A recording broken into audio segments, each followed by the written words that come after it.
Venom the last stand മൂവിയുടെ trailer വന്നു. നമ്മളത് കണ്ടതാണ്. നിങ്ങൾക്ക് എന്ത് തോന്നിയെന്ന് കമൻറ്റ് ചെയ്യുക. പേഴ്സണലി എനിക്ക് ഹോപ്പില്ല. വെനം 2 സോണി യൂണിവേഴ്സിൽ ഹോപ്പ് വയ്ക്കുന്നത് ഞാൻ നിർത്തി. പക്ഷേ ഈ ഒരു പടം വെനം 2 ബെറ്റർ ആയിരിക്കുമെന്ന് എനിക്ക് തോന്നുന്നു. ട്രെയിലർ കുറച്ച് കാര്യങ്ങൾ എടുത്തു കാണിക്കുന്നുണ്ട്. അതിലൊന്നാണ് ഈ ഒരു പടം എവിടെ നിന്നാണ് തുടങ്ങുന്നതെന്ന്. വെനം ലെറ്റ് ദെയർ ബി കാർണേജിൻ്റെയും നോ വേ ഹോമിൻ്റെയും പോസ്റ്റ് ക്രെഡിറ്റ് സീനിൽ ഇട്ട സെയിം ഡ്രസ്സ് തന്നെയാണ് ഇവിടെയും ഈ ഒരു ക്യാരക്ടർ ഇട്ടിരിക്കുന്നത്. ആക്ച്വലി ഇത് വളരെ കൺഫ്യൂസിംഗ് ആണ്. ഒരു സീനിൽ മാത്രമല്ല ആ ഒരു ഡ്രസ്സ് യൂസ് ചെയ്തിരിക്കുന്നത്. പടത്തിൽ ഒരു നല്ല പാർട്ട് ഫുൾ എഡ്ഡി ബ്രോക്ക് ഇതേ കോസ്റ്റ്യൂമിൽ തന്നെയായിരിക്കും. എംസിയുലേക്ക് പോയ എഡ്ഡി ബ്രോക്ക് തിരിച്ചു വന്നതിന് ശേഷം നടക്കുന്ന ഒരു സ്റ്റോറി ആയിട്ടായിരിക്കും ഇവിടെ വെനത്തിൻ്റെ പോർട്രേഷൻ വരുന്നത്. നോവേ ഹോം കണക്ട് ചെയ്ത് നോക്കുമ്പോൾ എഡ്ഡി ബ്രോക്ക് മെക്സിക്കോയിലായിരുന്നു ഉണ്ടായിരുന്നത്. അത് എംസിയുലായിരുന്നു. ഈ ഒരു ട്രെയിലറിൽ എഡ്ഡി ബ്രോക്ക് ഉള്ളതും മെക്സിക്കോയിൽ തന്നെയാണ്. മേ ബി എംസിയുവിൽ നിന്ന് ഡിസപ്പിയർഡായ എഡ്ഡി ഉള്ളത് സോണി യൂണിവേഴ്സിലെ മെക്സിക്കോയിലായിരിക്കാം. അവിടെ നിന്നായിരിക്കും ലാസ്റ്റ് ഡാൻസിൻ്റെ സ്റ്റോറി തുടങ്ങുന്നത്. അവിടെ തന്നെ ഒരു മേജർ പ്ലോട്ട് തുടങ്ങാനുള്ള ചാൻസും ഉണ്ട്. എഡ്ഡി ബ്രോക്ക് അവിടെ നിന്ന് മറ്റേ അങ്ങോട്ടേക്ക് പോകുന്നതായിട്ടാണ് ട്രെയിലറിൽ കാണിക്കുന്നത്. എന്നാൽ എഡ്ഡിയെ ഒരു മിലിറ്ററി കമാൻഡർ ഫോളോ ചെയ്യുന്നതായിട്ടും കാണാം. പക്ഷേ എന്തുകൊണ്ടാണ് എഡ്ഡി ബ്രോക്ക് മെക്സിക്കോയിൽ തന്നെ സ്റ്റെക്കായി നിൽക്കുന്നതെന്ന് മനസ്സിലാവുന്നില്ല. ഇവിടെ ആ ഒരു മിലിറ്ററി കമാൻഡറിനെ കുറിച്ച് നോക്കുമ്പോൾ ഒരു സീനിൽ ആ ഒരു ക്യാരക്ടർ വെനത്തിൻ്റെ ഒരു ചെറിയ ഫ്രാഗ്മെൻറ്റ് ഒരു ട്യൂബിലാക്കി അടയ്ക്കുന്നത് കാണാം. But how? ആക്ച്വലി നമ്മൾ ഈ ഒരു സീൻ തന്നെയല്ലേ നോവേ ഹോമിലും കണ്ടത്. അവിടെ എഡ്ഡി ബ്രോക്ക് ആ ഒരു സിംബിയോട്ടിൻ്റെ ഫ്രാഗ്മെൻറ്റ് ഉപേക്ഷിച്ച് സോണിയിലേക്ക് തന്നെ തിരിച്ചു വന്നു. പിന്നെ എങ്ങനെയാണ് ആ ഒരു സിംബിയോട്ടിൻ്റെ പോർഷൻ സോണിയിൽ വന്നത്? ശരിക്കും ഇവർ എന്താ ഉദ്ദേശിക്കുന്നത്? നോവേ ഹോമിൽ കണ്ട ആ ഒരു സെയിം ലൊക്കേഷൻ തന്നെയാണ് നമ്മൾ ഇവിടെയും കാണുന്നത്. ആ ഒരു സെയിം ബാർട്ടൻഡർ തന്നെയാണ് ഇവിടെയും ഉള്ളത്. അപ്പോൾ അത് MCU അല്ലേ? മൊത്തം കൺഫ്യൂഷനാണിത്. സോണിയിലാണ് ഈ ഒരു സിംബിയോട്ട് ഉള്ളതെങ്കിൽ MCUയിൽ ഇപ്പോൾ വെനമില്ലേ? ഇനി എഡ്ഡി MCUയിൽ നിന്ന് തിരിച്ചു വന്നത് സോണി യൂണിവേഴ്സിലെ ആ ഒരു സെയിം ലൊക്കേഷനിൽ തന്നെയാണോ? അപ്പോൾ അവിടെയും വെനത്തിൻ്റെ ഒരു ചെറിയ പീസ് വിട്ടിട്ട് പോയോ? ആ ഒരു ബാർട്ടൻഡർ MCUയിൽ കണ്ട ബാർട്ടൻഡറിൻ്റെ വേരിയൻ്റ് ആണോ? ഇതിപ്പോൾ മൊത്തത്തിൽ ഒരു കണ്ടിന്യൂറ്റി മിസ്റ്റേക്ക് പോലെയാണ് എനിക്ക് ഫീൽ ചെയ്യുന്നത്. ആ ഒരു മിലിറ്ററി കമാൻഡർ അയാൾക്ക് കിട്ടിയ സിംബിയോട്ട് ഫ്രാഗ്മെൻറ്റ് ഒരു ലാബിലേക്ക് കൊണ്ടുപോകുന്നതായി കാണിക്കുന്നുണ്ട്. അത് വെച്ച് 5 സിംബിയോട്ട് വേരിയൻസിനെ വേറെ ഉണ്ടാക്കുന്നു. ആ ക്യാരക്ടർ ശരിക്കും എഡ്ഡിയെ പിടിക്കാൻ നടക്കുന്നത് എന്തിനാണെന്ന് അറിയില്ല. അവിടെ ഉണ്ടാക്കിയെടുത്ത ആ ഒരു സിംബിയോട്ടിനെ വെനത്തിനെതിരെ കൊണ്ടുവന്ന് നിർത്താനായിരിക്കാം. ഈ ഒരു ലാബ് ലൈഫ് ഫൗണ്ടേഷനാണെന്ന് തോന്നുന്നില്ല. അവർ അതിനകത്ത് പോകുന്നത് ഒരു സീക്രട്ട് പാത്തിലൂടെയാണ്. അത് ഈ ഒരു സീൻ ശ്രദ്ധിച്ചാൽ മനസ്സിലാവും. സ്റ്റിൽ അവർ അതിനെ സീക്രട്ടായിട്ട് തന്നെയാണ് സൂക്ഷിക്കുന്നത്. മേ ബി ഇവിടെ നിന്ന് അവർ കണ്ടുപിടിക്കുന്ന സിംബിയോട്ട്സ് ആയിരിക്കാം ട്രെയിലറിൽ വെനം ഫൈറ്റ് ചെയ്യുന്ന മോൺസ്റ്റേഴ്സ് ആവുന്നത്. എൻ്റെ ഒരു അസംഷൻ മാത്രമാണിത്. അതായത് ആ ഒരു ക്രീച്ചർ സിംബിയോട്ട് ആവാനുള്ള സാധ്യത ഞാൻ കാണുന്നുണ്ട്. എന്തെന്നാൽ ഇതൊക്കെ എവിടെ നിന്നാണ് വന്നതെന്ന് ട്രെയിലറിൽ ഹിൻഡ് തന്നിട്ടില്ല. മേ ബി ഈ ഒരു ക്രീച്ചർ ഒരു സീനിൽ കാണിക്കുന്ന പോലെ എർത്തിലേക്ക് വരുന്ന കൊമറ്റ്സ് വഴിയായിരിക്കാം വരുന്നത്. അല്ലെങ്കിൽ ഞാൻ പറഞ്ഞതുപോലെ വെനത്തിനെതിരെ ഹ്യൂമൻസ് ഉണ്ടാക്കി വിടുന്ന വെപ്പണായിരിക്കാം. തിയറി വെച്ച് ഇത് ഗ്രൻഡൽ എന്ന ക്യാരക്ടർ ആവാൻ ചാൻസ് ഉണ്ടെന്നാണ് പറയുന്നത്. ആ മോൺസ്റ്റർ ഒരു ജയൻ ഡ്രാഗൺ ആണ്. അതായത് ആ ഒരു ഡ്രാഗൺ സിംബിയോട്ട് തന്നെയാണ്. ബില്യൺസ് വർഷങ്ങൾക്ക് മുമ്പ് നൾ ഗ്രൻഡലിനെ എർത്തിലേക്ക് അയക്കുന്നതായിട്ടാണ് കോമിക്സിൽ പറഞ്ഞിട്ടുള്ളത്. ആ ഒരു സിംബിയോട്ടിനെ ചേഞ്ച് ചെയ്ത് ഇവിടെ കാണിക്കുന്നതാണെന്നാണ് തിയറി പറയുന്നത്.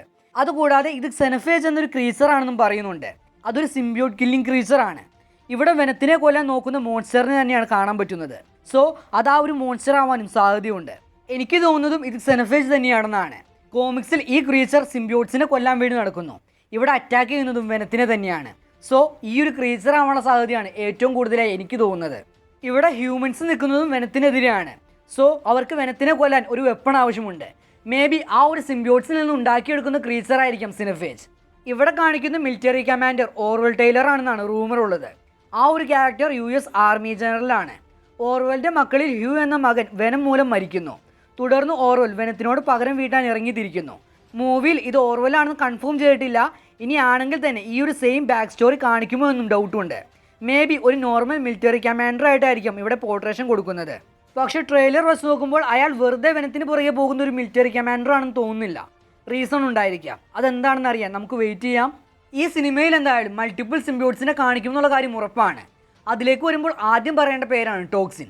ലെറ്റ് ദെയർ ബി കാർണേജിൽ ഡിറ്റക്റ്റീവായ പാട്രിക് മുള്ളിഗൻ ടോക്സിനായി മാറുന്ന ഒരു ഒറിജിൻ സ്റ്റോറി നമുക്ക് കാട്ടി തന്നിരുന്നു. വെനം, കാർണേജ് എന്നീ സിംബിയോട്ട്സിൽ നിന്നുണ്ടായ 100ാമത്തെ സിംബിയോട്ടാണ് കോമിക്സിൽ ടോക്സിൻ. അതുകൊണ്ട് തന്നെ വെനം, കാർണേജ് തുടങ്ങിയ സിംബിയോട്ട്സിൻ്റെ പവറും ഈ ഒരു സിംബിയോട്ടിനുണ്ട്. കൂടാതെ ആ ക്യാരക്ടർ മറ്റു സിംബിയോട്ട്സിൽ നിന്നും വളരെയധികം പവർഫുള്ളാണ്. അത്രയും പവർഫുള്ളായിട്ടുള്ളൊരു സിംബിയോട്ടിനെ ഇവിടെ എങ്ങനെ അവതരിപ്പിക്കുമെന്നത് എന്നെ കേടാക്കുന്നുണ്ട്. ചിലപ്പോൾ ഡീപവർ ചെയ്ത് ഒരു നോർമൽ സിംബിയോട്ടിൻ്റെ സ്ഥാനത്തേക്ക് കൊണ്ടുവന്നേക്കാം. ട്രെയിലറിൽ കാണിക്കുന്ന ആ ഒരു സീക്രട്ട് ഓർഗനൈസേഷൻ മുള്ളിഗനെ പിടിച്ചു വച്ചിരിക്കുകയാണ്. ഇവിടെ ടോക്സിൻ്റെ ഫുൾ ഫോം എന്താണെന്ന് കാണിച്ചു തന്നിട്ടില്ല. പകരം മുള്ളിഗനെ മാത്രമാണ് കാണിച്ചിട്ടുള്ളത്. ഇവിടെ മുള്ളിഗൻ ടോക്സിനായിട്ട് ബോണ്ടാവാൻ സ്ട്രഗിൾ ചെയ്യുന്ന പോലെയാണ് എനിക്ക് ഫീൽ ചെയ്യുന്നത്. വെനം ജീവിച്ചിരിക്കുന്നിടത്തോളം എല്ലാം അവസാനിക്കുമെന്ന് മുള്ളിഗൻ പറയുന്നത് കാണാം. അതായത് ഈ ഒരു പടത്തിൽ ടോക്സിൻ വില്ലൻ്റെ സൈഡായിരിക്കും ഉള്ളത്. എന്നാൽ അത് നമുക്ക് തീർത്ത് പറയാൻ പറ്റില്ല. ടോക്സിൻ ചിലപ്പോൾ മൂവിയുടെ എൻഡിലേക്ക് വരുമ്പോൾ വെനത്തിൻ്റെ സൈഡ് ചേരാനും ചാൻസ് ഉണ്ട്. എന്താണെന്ന് വെച്ചാൽ ട്രെയിലറിൽ ഒരു പോർഷനിൽ എർത്തിലേക്ക് മീറ്റിയോർ വന്ന് ചാടുന്നത് കാണാം. ആ ഒരു ടൈമിൽ വെനം എഡ്ഡിയോട് പറയുന്ന ഒരു ഡയലോഗ് കൂടി കേൾക്കാം, എൻ്റെ ഹോം എന്നെ കണ്ടുപിടിച്ചു എന്ന്. ഇത് മീൻ ചെയ്യുന്നത് എർത്ത് വലിയൊരു ആപത്തിലാണെന്നാണ്. സിംബിയോട്സ് എല്ലാം എർത്തിനെ നോക്കി വന്നുകൊണ്ടിരിക്കുകയാണ്. അവർ വെനത്തിന് വേണ്ടി വന്നാലും ഇവിടെ എത്തിയാൽ ഇവിടെ കുറേ ഹോസ്റ്റ് ഉണ്ടെന്ന് അവർക്ക് മനസ്സിലാവും.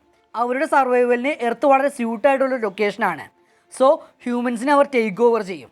ഇത് ഹ്യൂമൻസിനും എർത്തിനും ആപത്താണ്. ക്ലിൻഡർ ഇൻവേഷൻ നടത്താൻ വന്നുകൊണ്ടിരിക്കുകയാണ്.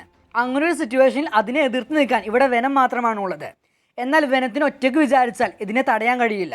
അതുകൊണ്ട് തന്നെ ഇവിടെ വെനത്തിന് ടോക്സിൻ്റെ ഹെൽപ്പ് ആവശ്യമുണ്ട്. മുള്ളികൻ ഒരു ക്രിമിനൽ അല്ലാത്തത് കൊണ്ട് തന്നെ എത്ര വില്ലൻ സ്ഥാനത്ത് നിന്നാലും എർത്തിനൊരു ആപത്ത് വന്നാൽ അതിനെ എതിർത്ത് നിൽക്കേണ്ടി തന്നെ വരും. അതുകൊണ്ട് തന്നെ മൂവിയുടെ എൻഡിലേക്ക് വരുമ്പോൾ ടോക്സിൻ വെനത്തിൻ്റെ സൈഡ് ചേരാനും ചാൻസ് ഉണ്ട്. കൂടുതൽ സിംബിയോട്സ് എർത്തിനെ കണ്ടുപിടിക്കുന്നതിനെ തടയാൻ വെനം റയറ്റിനെ തോൽപ്പിച്ചത് നമ്മൾ ഫസ്റ്റ് മൂവിൽ കണ്ടതാണ്. എന്നിരുന്നാലും ഇപ്പോൾ ആ ഒരു സിംബിയോട്സ് വെനത്തിനെ കണ്ടുപിടിച്ചിരിക്കുന്നു. ആ ഒരു സിംബിയോട്സ് എല്ലാം വെനത്തിനെ തേടി എർത്തിലേക്ക് വന്നുകൊണ്ടിരിക്കുകയാണ്. ഈ സിംബിയോട്ട് റേസിനെ പറയുന്ന പേരാണ് ക്ലിൻഡർ. കോമിക്സിൽ ക്ലിൻഡർ പരസ്പരം കണക്റ്റഡ് ആണ്. അത് ഹൈവ് മൈൻഡ് വഴിയാണ് കണക്റ്റ് ആയിരിക്കുന്നത്. ഹൈവ് മൈൻഡിനെ കുറിച്ച് ലെറ്റ് ദെയർ ബി കാർനേജിൻ്റെ പോസ്റ്റ് ക്രെഡിറ്റ് സീനിൽ വെനം പറയുന്നുണ്ട്, ക്ലിൻഡർ എർത്തിനെ നോക്കി വരാണെങ്കിൽ തീർച്ചയായും അവർക്ക് വരാനുള്ള പെർമിഷൻ വേണം. എന്തുകൊണ്ടെന്നാൽ അവരുടെ ക്രിയേറ്റർ നള്ളാണ്. നള്ളി ഈ ഒരു മൂവിയിൽ വില്ലനായി വരാനുള്ള സാധ്യത വളരെ കുറവാണ്. പക്ഷേ നള്ളി ഈ ഒരു മൂവിയിൽ വരുമെന്ന് റൂമറുണ്ട്. ഈ സിനിമ ടോം ഹാർഡിയുടെ വെനത്തിൻ്റെ ലാസ്റ്റ് മൂവി കൂടിയാണ്. സോ ഈ മൂവിയുടെ എൻഡിൽ നള്ളിനെ കൊണ്ടുവന്ന് നിർത്തിയാൽ വൻ തോൽവിയായിരിക്കും. നള്ളിനെ അവർക്ക് ഇൻട്രൊഡ്യൂസ് ചെയ്യാൻ ഒറ്റ വഴിയുള്ളൂ. ഈ പടത്തിൻ്റെ ഒരു പോസ്റ്റ് ക്രെഡിറ്റ് സീൻ നള്ളിനെ ഇൻട്രൊഡ്യൂസ് ചെയ്തിട്ട് നള്ളിന് വേണ്ടി ഒരു ഈവൻറ്റ് പ്ലാൻ ചെയ്യുക. ആ ഒരു ഈവൻറ്റ് 2 പാർട്ടായിട്ട് ഇറക്കുകയാണെങ്കിൽ കുറച്ചുകൂടി നന്നായിരിക്കും. എന്നിട്ട് കുറച്ച് സിംബിയോട്സിനെ വെച്ചൊരു ടീം ഉണ്ടാക്കി നള്ളിനെതിരെ കൊണ്ടുവന്ന് നിർത്തണം. എന്തെന്നാൽ നള്ളൊരു ചെറിയ വില്ലനല്ല, മൊത്തം സിംബിയോട്സിൻ്റെയും ഗോഡാണ് നൾ. അങ്ങനെ ഒരു ഈവൻറ്റ് ഇറക്കുകയാണെങ്കിൽ സ്പൈഡർ വേഴ്സ് വഴി സ്പൈഡർമാനെ എല്ലാം വെനത്തിൻ്റെ ഒപ്പം നള്ളിനെതിരെ കൊണ്ടുവന്ന് നിർത്താൻ സാധിക്കും. അങ്ങനെ ആ ഒരു ഈവൻറ്റ് അവസാനിപ്പിച്ച് സ്പൈഡർമാനും വെനത്തിനും ഒരു ട്രിബ്യൂട്ട് കൊടുത്ത് ഈ ഒരു യൂണിവേഴ്സ് അവസാനിപ്പിക്കാം. ഇനി ഇങ്ങനെ ഒരു ഈവൻറ്റ് വന്നാൽ തന്നെ എനിക്ക് ഹൈപ്പ് കയറുമെന്ന് തോന്നുന്നില്ല. എന്താണെന്ന് വെച്ചാൽ അത് സോണി ചെയ്യുന്നതാണ്. പടം നന്നാവാൻ ഒരു ഗ്യാരൻറ്റിയും ഇല്ല. വെനം ദ ലാസ്റ്റ് ഡാൻസ് ഡീസൻ്റായിട്ട് പെർഫോം ചെയ്യാനുള്ള ചാൻസ് ഉണ്ട്. പക്ഷേ അത് കഴിഞ്ഞ് ഒരു വലിയ ബോംബ് സോണീനെ കാത്തിരിക്കുന്നുണ്ട്. റേഡിയോ ആക്റ്റീവ് ലാൻഡ് കടിച്ച് പവർ കിട്ടിയ Kraven the hunter. Morbius, madame വെബൊക്കെ പോലെ ട്രെയിലർ കാണുമ്പോൾ തന്നെ അറിയാം അട്ടർ ഫ്ലോപ്പായിരിക്കും ക്രേവൻ എന്ന്. എന്തിനാണ് സോണി ഇങ്ങനെ പൊട്ടിക്കാൻ വേണ്ടി മാത്രം പടം ഇറക്കുന്നതെന്ന് മനസ്സിലാവുന്നില്ല. ഒരു നല്ല പ്ലാനോ ഐഡിയോ ഇല്ലാതെ വെറുതെ പടം എടുത്ത് പൈസ കളയുന്നു. ഇവിടെ ട്രെയിലറിലേക്ക് വരുമ്പോൾ ശ്രദ്ധിക്കേണ്ട കാര്യമാണ് ലാസ്റ്റ് സീൻ. അവിടെ എഡ്ഡിയോട് വെനം ടൈമാ എന്ന് പറയുന്നുണ്ട്. വെനം ഈ ഒരു ട്രിലജിയുടെ ലാസ്റ്റ് മൂവി ആയതുകൊണ്ട് തന്നെ വെനത്തിൻ്റെയും എഡ്ഡിയുടെയും ഡെത്ത് ഇവിടെ കാണിക്കാനും ചാൻസ് ഉണ്ട്. അതിലൂടെ ഈ ഒരു ഫ്രാഞ്ചൈസ് അവസാനിപ്പിക്കാം. ഇവിടെ എർത്തിൽ നിന്നും എർത്തിന് പുറത്തു നിന്നും വരുന്ന ശത്രുക്കൾക്കെതിരെ വെനം ആൻഡ് എഡ്ഡി ബ്രോക്ക് വന്ന് നിൽക്കാൻ പോവാണ്. ജീവൻ കൊടുത്തും ഫൈറ്റ് ചെയ്യേണ്ട ഒരു സിറ്റുവേഷൻ ആയിരിക്കാം ഇത്. വെനം അല്ലെങ്കിൽ എഡ്ഡി ഇതിലൊരാൾ ഈ ഒരു മൂവിയിൽ മരിക്കുമെന്നാണ് തിയറി ഉള്ളത്. ഈ സിനിമയുടെ ടാഗ് ലൈൻ തന്നെ till death do the part എന്നാണ്. അതായത് മരണം വരെ ഒരുമിച്ച് നിൽക്കാമെന്ന്. അങ്ങനെ ഒരു സിറ്റുവേഷനിൽ എഡ്ഡിയോ വെനമോ മരിക്കുന്നത് കാണിച്ചാലും സർപ്രൈസ് ആവാനില്ല. അവർ അവിടെ ക്ലിൻഡാറിൽ നിന്നോ അല്ലെങ്കിൽ ട്രെയിലറിൽ കാണിക്കാത്ത ഏതൊരു വലിയ ത്രെറ്റിൽ നിന്നോ ലോകത്തെ രക്ഷിക്കാനായി ലൈഫ് സാക്രിഫൈസ് ചെയ്യുന്നതായിരിക്കാം. നിങ്ങൾക്ക് ഈ ഒരു ട്രെയിലറിൽ നിന്ന് എന്തൊക്കെയാണ് മനസ്സിലായെന്ന് കമൻറ്റ് ചെയ്യുക. സീ നെക്സ്റ്റ് ടൈം തന്നെ video guys. This is CG signing off.